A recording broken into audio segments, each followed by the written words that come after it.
So I got herpes today. Well, maybe not today, but September 4th, 2020, 12:46 p.m. No, I'm kidding, it wasn't 12:46. Probably 12:46 a.m., right? With that being said though, 5 years later, today, I'm the happiest I've ever been. My life is better than it was before. My diagnosis has not held me back in any way. And if anything, my diagnosis has propelled me forward or allowed me to make changes to my life that has led me to an even better position than I was pre-diagnosis. And in this video, I want to give you the complete, raw, uncut, that's what she said, more sex jokes coming along the way, perspective and story time about how I went from where I was to where I am today. Because I truly believe that the process that I went through, anybody can go through that and see success. We all want to just rid the shame, get our confidence back, feel normal again, not wake up every day thinking about our diagnosis, ruminating on the what ifs, blah, blah, blah. I've been there. I went through the entire process, and that is why I'm so confident that anybody who watches this video in full and goes through the process and has their own journey, but with a particular roadmap, can make it out the other side, find many, many, many loving and accepting partners, have whatever relationship you want, have the dream life that you want, and if anything, turn your diagnosis into something that's going to help you improve yourself. So I want to give some context as to how my life was pre-diagnosis. So early on in my life, a young testosterone, I guess, somewhat filled young adult, teenager, prepubescent boy, discovered pornography. We've all been there. It was Pamela Anderson's boat party with with like Tommy Lee. And guys end up watching that kind of thing, and it's an extremely addictive substance out there, a bad vice that a lot of people get into. And any guy who tells you he doesn't watch that is a liar, okay? He's a liar. With that being said, I used that, I guess, early on, but I also, for the most part of 5 or 6 years, was in a sexless relationship, okay? And this was from 19 to 25. And I basically used the same internet videos as self-gratification for my lack of sex life with my girlfriend. We're still friends. I don't blame her. We both just had issues in the relationship. I should have ended it sooner. She should have ended it sooner.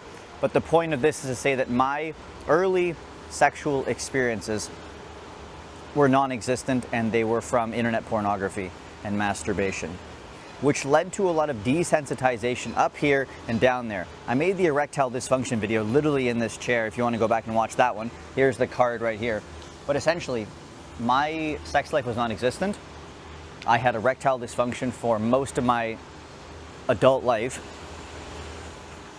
And this gave me a lot of sexual shame because my genitals didn't work, and I would have like a hypersexualized brain, and it just messes with every single aspect of your life, like your motivation and your ability to talk to women and treat them as a normal person. So, long story short, had erectile dysfunction most of my life.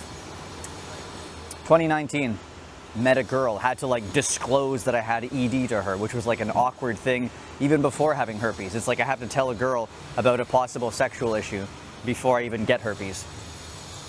We dated for a couple months. She ghosted me. Toxic girl. I didn't experience that before. Cry, cry, cry. 2020 happens, and I'm still trying to fix my addiction. I'm trying to improve myself. I'm trying to get my life on track so I'm not just this sexless loser.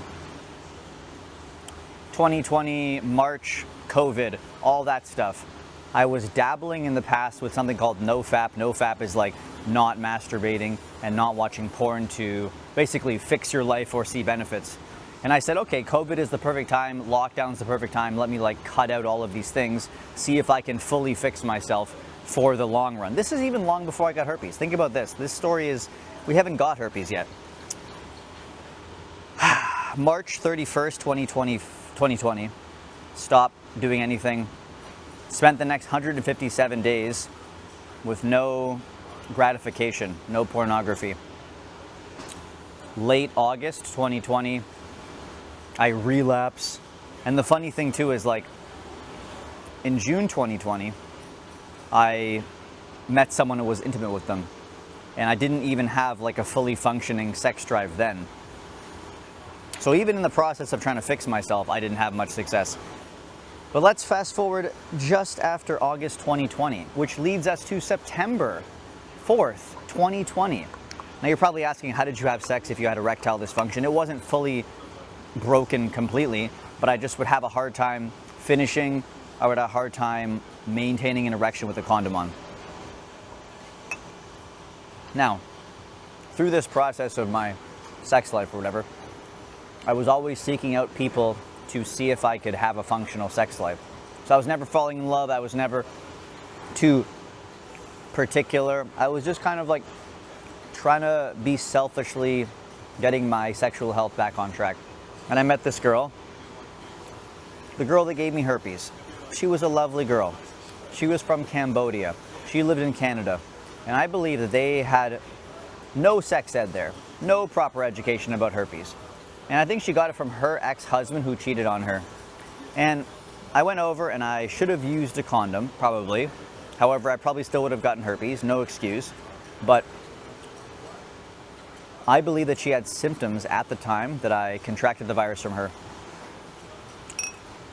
Within 2 to 4 days of our little get-together, followed by a second get-together 2 days later, I basically started having painful urination, friction bumps, or friction burns on my genitals, and within a couple hours after that, I had like 20 plus blisters on my pubic area. Now, I was in denial. This must just be from having sex. This can't be something else.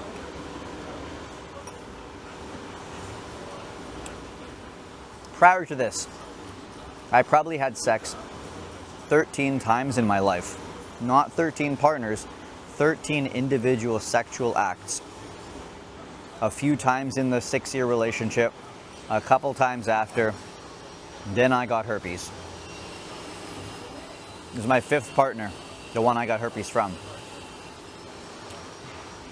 So I'm going online with my symptoms in the presence of the girl that gave me herpes, looking reddish friction burns on my genital area, painful urination, flu-like symptoms a little bit.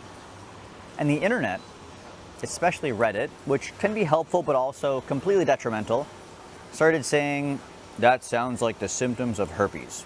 Oh, it's probably genital herpes. Now, I'm not the kind of person to get herpes. I would not have herpes. I only slept 13 times. I only had sex 13 times in my life. How can I get herpes? That doesn't make any sense. Don't you have to have hours and hours and millions of people to get herpes or something? Apparently not. Apparently not. So I was still in denial. And this was like the Sunday after September 4th. So whatever that would have been, 6th or 7th.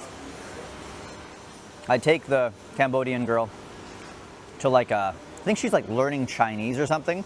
Took her there. Remember sitting on like a bench outside this office building like this.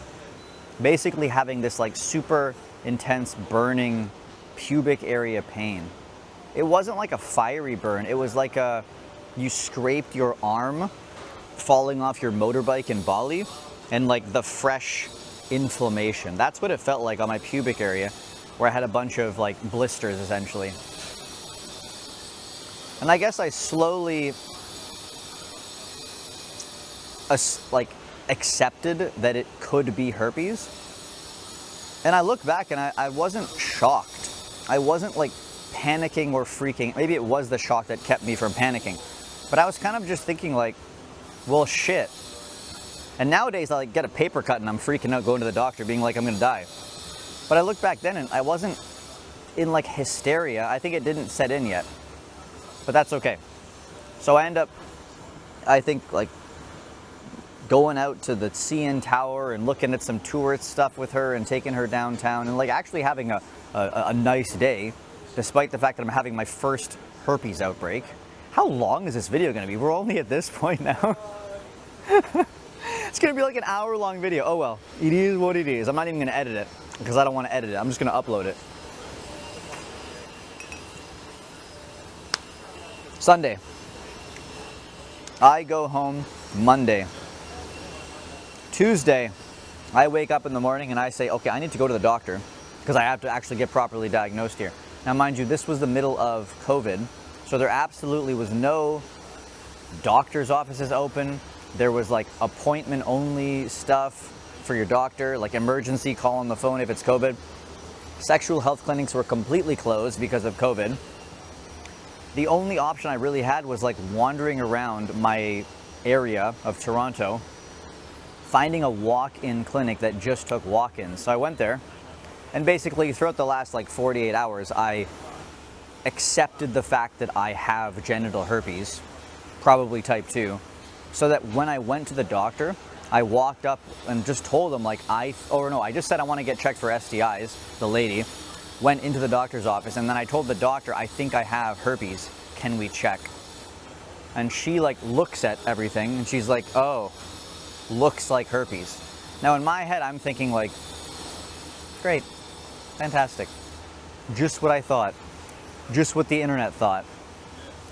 And she did a swab test, wasn't that bad, it wasn't that awful. And then she sends me to another clinic to get like a blood test for HIV and yada, yada, yada, P tests, all that stuff, chlamydia. Because prior to this, I had never gotten like checked for STIs at all. Now everything else came back negative. And then like a week or so later, because Canadian healthcare is the worst, you might die before you get your results back, it comes up positive, oh, HSV2, culture, isolated, positive. And I look at the results and I'm like, all right, great, fantastic. Fantastic. So I basically, slowly over the getting tested and getting results week, watched the entire series of The Office, the whole thing, in my depressive state, but also slowly accepted the fact that I have genital herpes. Now my first outbreak, as you probably have already experienced maybe, is 2 weeks of pain, followed by 2 weeks of itchiness. An 8 out of 10, not very fun, take some pills, it doesn't even heal, but then it kind of heals. Oh, but then a new wave of symptoms comes. And I basically had this like entire month of physical suffering and mental suffering. And I also like still hung out with the girl that gave me herpes. Now I have nothing but love and adoration for her, and she's married now to a guy I went to school with, which is really weird. Whole other long story. And whether it was like trauma bonding or whether I actually got along with her or whether I was like inspired by how strong she was as a woman, I spent like, I don't know, a few days over the course of the first month of September with her. We would like go and eat, we would like watch movies. Somehow I actually had sex with her during my like initial outbreak, and she actually like bought me one of those sitz baths. So if you're going through your first outbreak right now, do some Epsom salt baths, maybe 3 times a day. Let it dry, let it heal, stuff like that. Don't put all this nonsense onto your outbreaks. Get the antiviral medication, take that. Don't necessarily use the cream because the cream was so expensive. It was like $90 for a little tube and it didn't even do anything. And the end of September happens, and I heal my first outbreak. And a week or so later, another outbreak shows up. I know, another outbreak shows up a week later. And then I start kind of spiraling because I had like gone my separate ways from the girl who gave me herpes. I think she wanted to get married or something. And I just needed to get my head on straight. That's what she said. Turns out she gets a dog. I go to like Canadian Thanksgiving and I come back and she sends me a photo of like a dog, and I'm like, you got a dog? She's like, yeah, I replaced you. I'm like, what? Okay, well, at least I got herpes for life. I think I just got chocolate on my tank top here, which is going to be bad because my last tank top has chocolate on it. And it got badly stained, but I guess it's part of the video now. October 2020. Life is over. I have herpes. I'm having an outbreak. My throat hurts. I have an infected toenail. I'm stressed. No one's ever going to date me again. What do I do? Smoking a lot of weed too. One of the first things I did is I went on Reddit. No, I know what you're thinking. Doom scrolling. No, I went on Reddit and I looked at every single possible question that I had about herpes. How do you pass this? Can you pass this? What are the symptoms? Yada, yada, yada, yada, yada. Every possible question I ever had about herpes, which is essentially the first step in the 3-step process that I use for my coaching clients. If you want a quick breakdown of that, click the first link in the description box. It's my 3-step process video to get your life back on track. I had so many questions for myself and for my future. And I also had a question about what's the herpes stigma? Now I'm here in Bali, having tried to escape the 9-to-5, having questioned everything in my entire life, having been using my high-powered autism to question the world. So I had the question, what is the herpes stigma all about? Why is it there? Where did it come from? How are cold sores not herpes, even though it's literally HSV? So I Googled like herpes stigma. I read all about it. There's an article called How Herpes Became a Sexual Boogeyman, Slate magazine. Please go read it. I include it in all of my coaching programs as well because it's a mandatory read for understanding that the stigma is entirely fabricated. So my first few months, I got properly educated about herpes. So I felt in control of my symptoms, transmission, prevalency, and I used all this information to help me feel better about myself. I'm not the only person with herpes. I may not pass it to someone else. This is how common it is. Not included on STI panels. And I looked into the stigma and said, this is bullshit. Why is there a stigma around something that is sexual in nature, even though we all pursue sex? The lawmakers, the politicians, the religious people, they all pursue the same act they'll actively shame you for. This is nonsense. I refuse to believe in it. The middle of October 2020, I finally got my health back in order, had my toenail removed, ingrown toenail. Went to the dentist, my lip hurt or something, stressed, healed my outbreak. November comes along.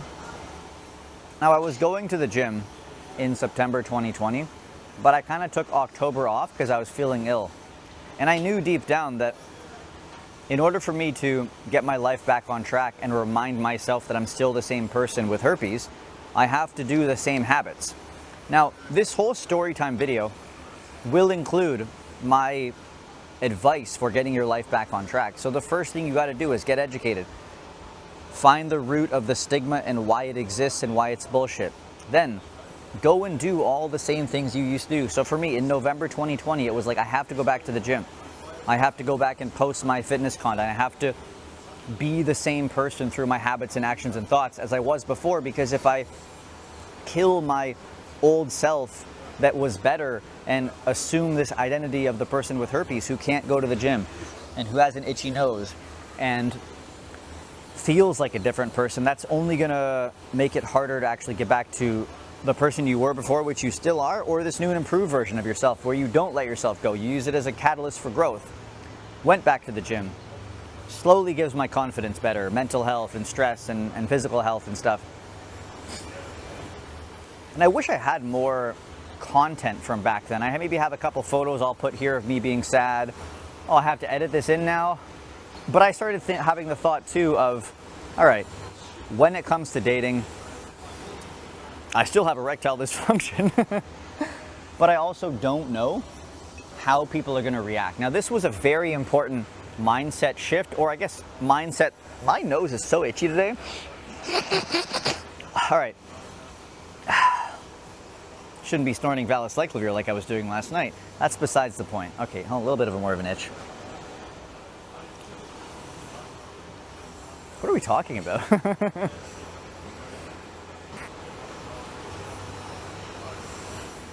What are we talking about? We're talking about dating.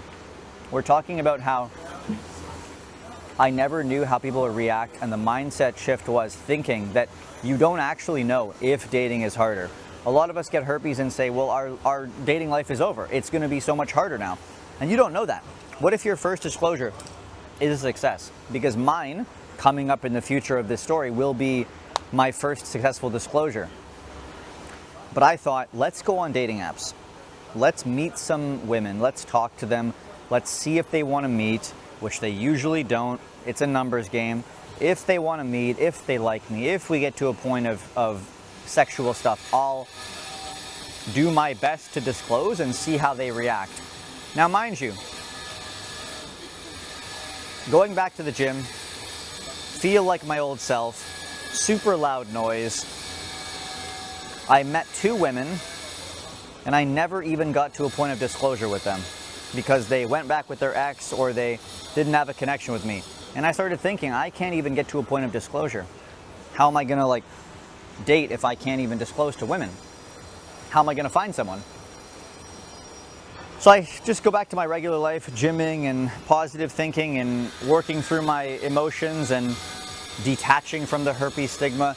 And then I meet a girl on Tinder from Korea in December 2020. And she's like messaging me and being very friendly and actively showing interest in me. And we spoke for a while, and she was a great girl. And she wanted to meet up, I think on, it must have been like Christmas Eve or something. So we met up and we talked and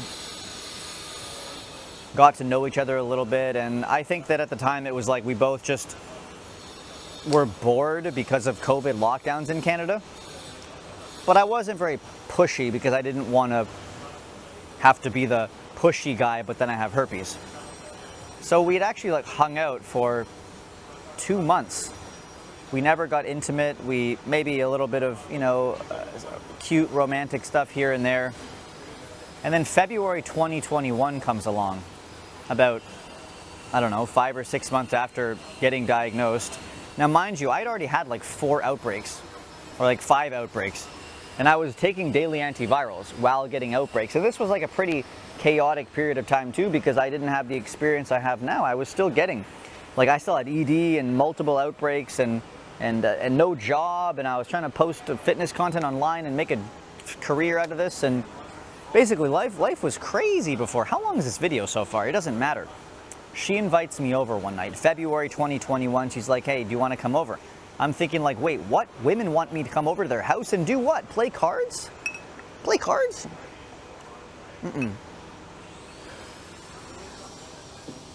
Now, she was a very reserved woman, but obviously everyone is human. Everyone is going to have some sort of sex drive. I go over watching a movie, some like Korean horror movie, and things start to escalate a little bit. We are kissing, and as things might have to progress further, I'm like, stop, hold on, I gotta tell you something. So I get out my phone, go on Google Translate, because I want to make sure that like she understood fully if there was like a difference in words. Now, she had really good English, but I just wanted to make sure. Maybe it was my way of like not saying it out loud, like typing it into a phone and showing her to quell my own fears. I have the virus that causes herpes. I take medicine to make myself safer. Let me know if you have any questions. And I show it to her and she looks shocked. Let me actually see if the phone is still recording. Great. She is shocked, flabbergasted. What does this mean? I'm so scared. Now, she wasn't even that scared. She was just like, I don't understand what this means. So I say, okay, don't worry about it. We can talk about it another day or something. She goes to bed.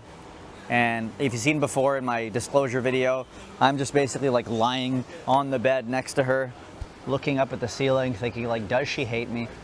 My life is over. What the hell is happening here? Was that a successful disclosure? I don't know. And I don't sleep very well because I used to have terrible anxiety where anywhere other than my own bed, I wouldn't be able to sleep. I wake up the next day, I go home, yada, yada, yada. A week later, we meet again because like we're still talking romantically and like on speaking terms. I go over and like at that point I had so much education from the first couple months of me going online, transmission rates, before ChatGPT existed. I was like understanding fully about the virus. Like I was an expert, which is important for the first step. Become an expert on herpes for yourself and for educating your partner so they feel safe with you. So I showed her like, hey, this is the transmission risks, this is how it works, this is what it is. And I like led the conversation in that way despite my lack of confidence and lack of experience. And she's like, okay, well, that doesn't seem like a huge risk. And I was taking daily antivirals and I was using protection, like as a concept. So we were like intimate. I don't even know when. I literally have no idea when this was in terms of a timeline, but I was intimate. And the first time that you have sex post-diagnosis is scary. You're like, oh no, can I ever have sex again? Are they gonna get herpes? Is my life over? Did I just ruin their life? Did the condom come off? Does it even matter? I had all those fears. But we had sex. And I remember like literally high-fiving her maybe during that time or some other time, because during this, I guess, period of time in the early stages, I had like disclosed to her, had her be accepting, had sex with her, didn't give her herpes automatically, and going back to my ED situation, I was able to fix that a little bit and maintain an erection with a condom and have an orgasm. I remember telling her like that was the first time I ever had an orgasm through sex in my entire life. And I gave her a high five and she's like, what are you doing? I'm like, don't you worry, girlie. We did it together. And basically that story and that situation is like a pivotal moment, because all you need is one win. Whether it's a good reaction, whether it's a good disclosure, whether it's one relationship, all you need is one win to prove it to yourself that the limiting belief you have that I can't date, I can't find a partner will be shattered. My confidence has never dropped again, because you have evidence that you can do it once. And if you can do something once, you are going to fail again in the future, but you can achieve it. Like the 4-minute mile. Remember when like people would not be able to believe you could run a 4-minute mile or something, or a 5-minute? Whatever it is, I'm not a runner, you know? I face my problems, not run from them. As soon as people realize you can do a 4-minute mile, now there's like less than 4 minutes. So whatever you believe to be true, that you can fail or you can succeed at something, will come true. My confidence shot up from there because I knew I could do it again. We didn't work out though. We both got COVID. I didn't want to marry her. She wanted to move to Vancouver. Haven't spoken to her, but I think she's happy and I'm happy and everything's fine. However, plot twist. 1 week after we were intimate for the first time, she gets a cold sore on her lip. That's right. She's one of only 2 people I've physically witnessed getting herpes outbreaks on their mouth. The first was my ex-girlfriend of like 6 years. The second was this one. Now I take her on a ski trip, a 1-day ski trip, because she wants to see Canada. She wants to see all the nature and stuff. And this was the middle of February when weather is super crazy, when my nose is still itchy. Probably have herpes in my nose. And I made fun of her for the entire day because she put like a Band-Aid on her lip. And I said, you literally have oral herpes and never told me. How long have you had this for? Oh, since I was a kid. And I just found it so funny looking back now that like the situation where I was the most afraid and the most scared to talk about my status was with someone who actively had herpes too, oral herpes, and never even told me. And I believe that these things were meant to happen to like guide me through my process to where I am today. So that's basically 2021. Now, how I got into posting about it and making these videos here today is that I was trying to, we're gonna bring this full circle, trying to grow a social media audience to help people based on whatever topic I could do. And I was told by a friend, you should go post your fitness content on TikTok. So I went over to TikTok, even though everyone's on TikTok and it's the worst app ever and it's just toxic. And I posted some fitness videos and they didn't really do very well. And at the time I got COVID and the gyms were closed, and after I recovered from COVID, I started experimenting with like random videos about herpes because I was comfortable talking about it and I didn't think that anybody would see it. And I like to have shock value. So if people saw it and thought it was like serious, I would turn it into a joke. And if people saw it and I guess gave me positive feedback, that's good. And if no one saw it, that's inevitable for social media. But one of the videos did quite well. And I ended up switching my mindset from let's post fitness content to let's just post herpes content and see what happens. And I posted a couple videos and they did okay. And then I made a video, 5.7 million, that gave me like 40,000 followers. And from there, I just basically shifted all of my focus into herpes content. So what happened next? Well, apart from content, I didn't really meet or date anybody until I'd say September the following year. So all of, I guess, early 2021 and mid 2021, I had like been dating, but not finding anybody that I connected with or so. But I think that was important because a lot of 2021 was spent building my whole brand and doing my interviews and getting more comfortable talking about my status. And that's an important thing too. It's like, if you're watching this video and you've never said the H word out loud, or you've never said herpes out loud, you have to get comfortable making it so normal to talk about. Because if you can't even talk about it to yourself in the bathroom mirror, how are you going to be able to disclose your status or ever feel comfortable? So flash forward to September 2021, I met someone else. Now we're just gonna say this, I have dated predominantly non-North American women. People from South America, people from mostly Asia, people like that. Because Toronto is very multicultural. So the next girl was from Taiwan. And we had a good connection. Now, once again, I wasn't looking for a wife. I guess I was always kind of trying to like have some casual, typical guy thing, but still want to go on some dates, situationship nonsense. I'm a terrible person, I know, but I didn't have much dating experience and I wanted to experiment and get some experience. Now, we had a good connection. I showed her around the city, and I think that like our second or third date,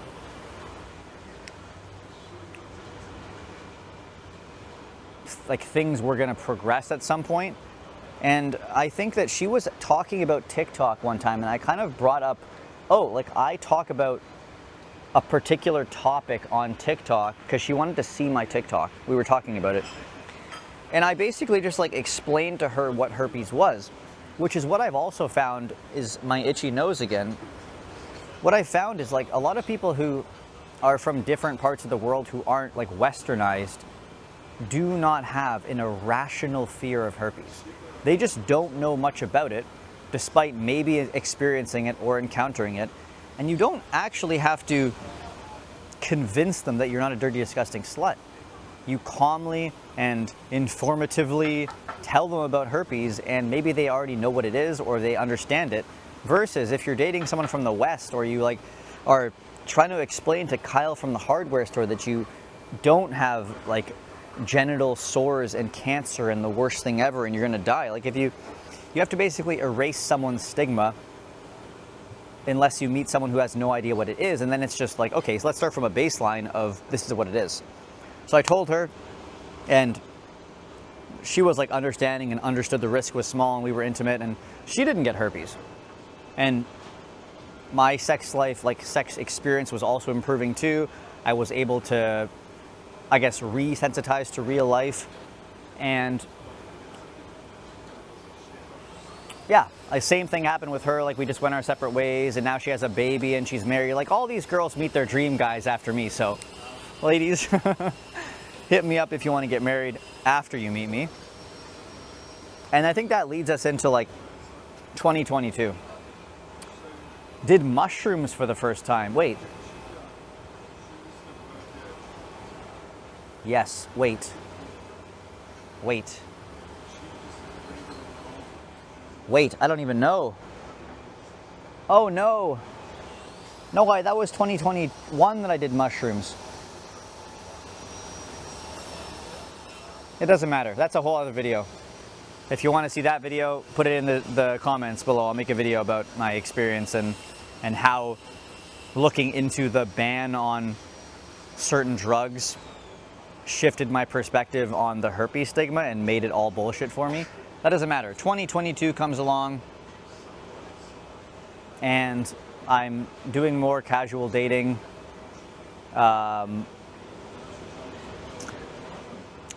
Met a crazy girl on a dating app one time, and she's like, call me on the phone at 3 a.m. And I called her and I was telling her I talk about herpes on social media, and she's like, I don't judge, I don't care. We were intimate and she was a little bit crazy, and I wonder if she gave me herpes, if I would be so accepting. And then I thought she was pregnant, and then the whole bunch of other trauma, and I just left and I ran away and she ran away and I never spoke to her again, and you know, the whole typical dating stuff.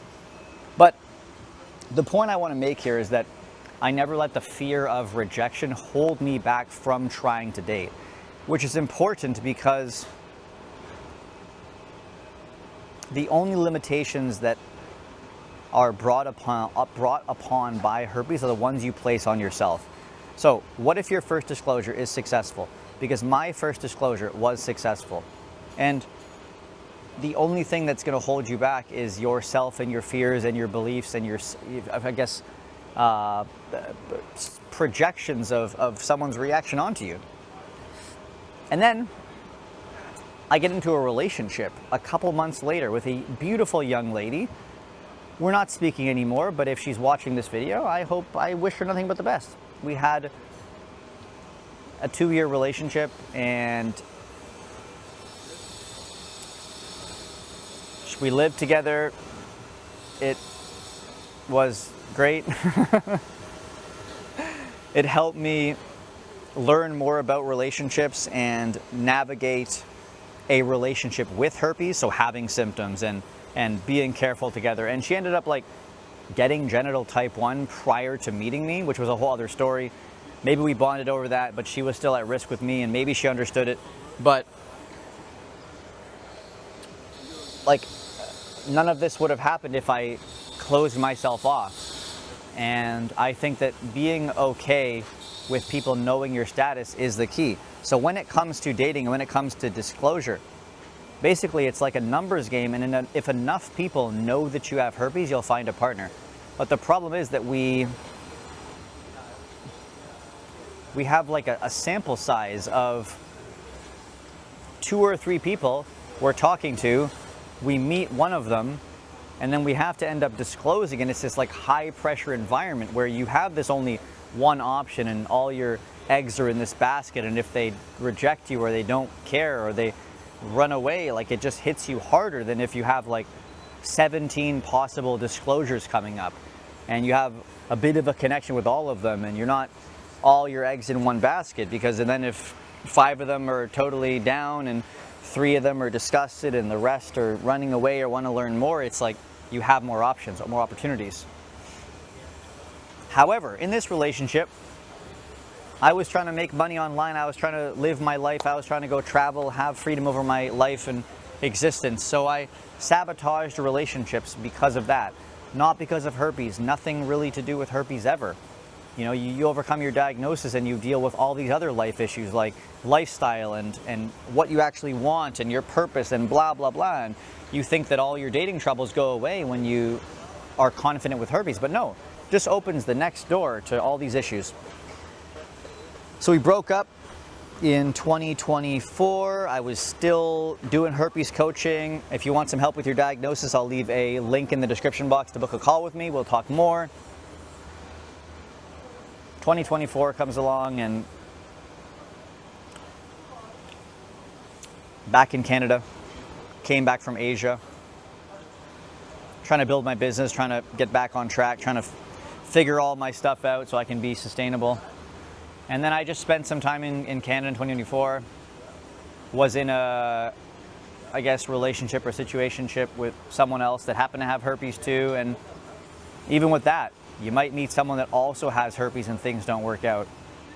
Which then basically leads us to where we are today, which is we're sitting in Bali after 5 years of wanting to go to Bali, wanting to make money online, wanting to make an impact, change the world, have freedom over my life, be able to date normally, fix my erectile dysfunction, feel confident, get in the best shape of my life, finally have the life I always dreamed of even before I got herpes.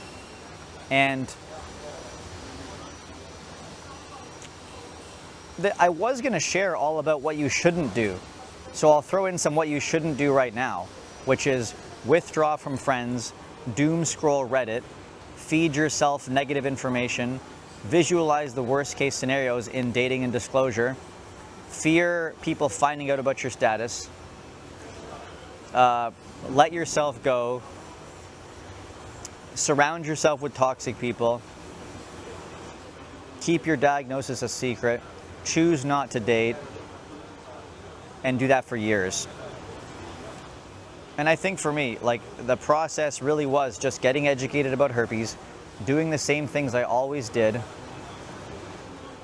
framing disclosure in my head as a mutual conversation about sexual health that should be normal, when both type 1 and type 2 should be disclosed in some normal world, detaching from the expectation that you're going to date if you didn't have herpes.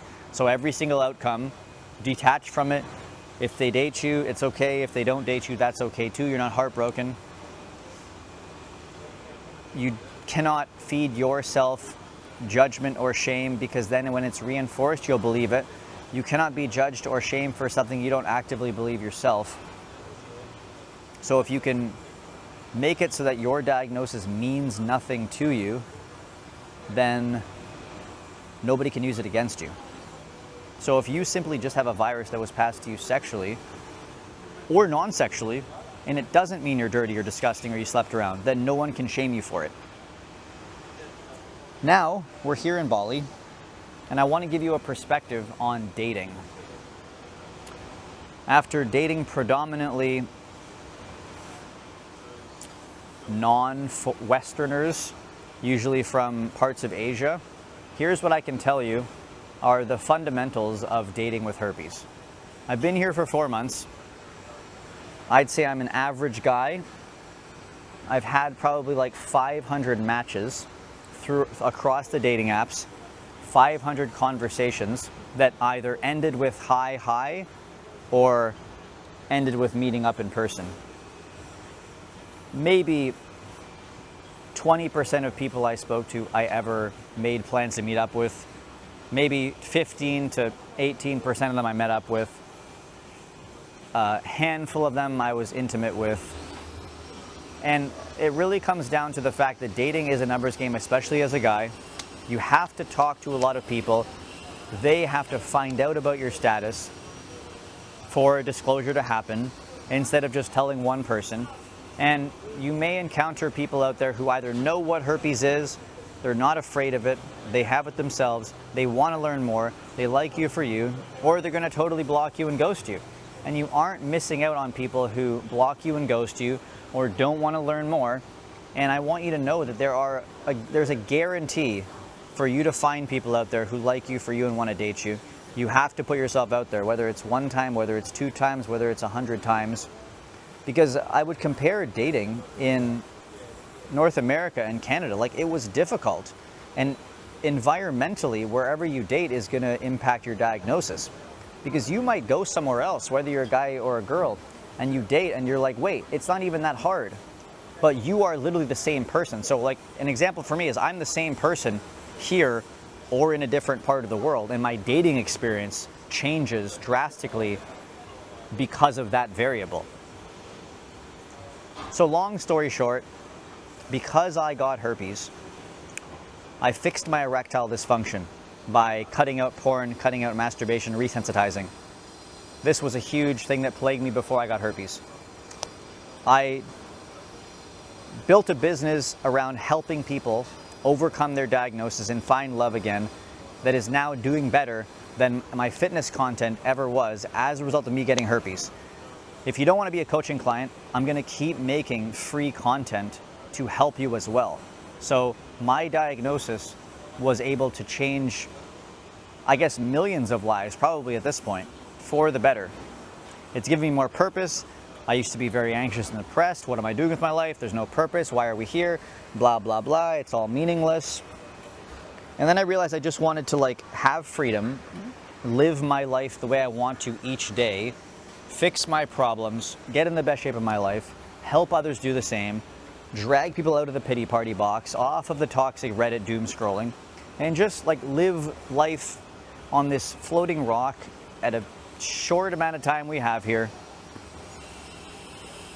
And I don't know, like that's my herpes journey. It's getting diagnosed, using my diagnosis as a motivator. I'll throw in a couple books you should definitely read which help me. Psycho-Cybernetics, Maxwell Maltz, Mindset, Carol Dweck. If you have a brain and you want to dive deep, Reality Transurfing by Vadim Zeland.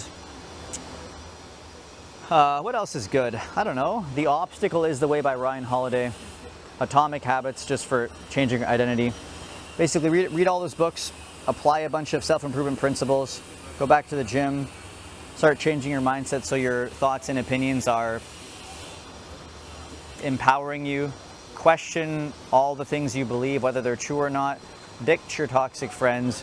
Go and date. If you want some help with your diagnosis, I will leave a link in the description box to book a call. We'll talk together. And if you are, I don't know, please leave me your thoughts on this video. If you like more raw, uncut sexual encounters, well, shouldn't have got herpes. But with that being said, I'll see you guys in the next video, and let me know any more questions you have down below.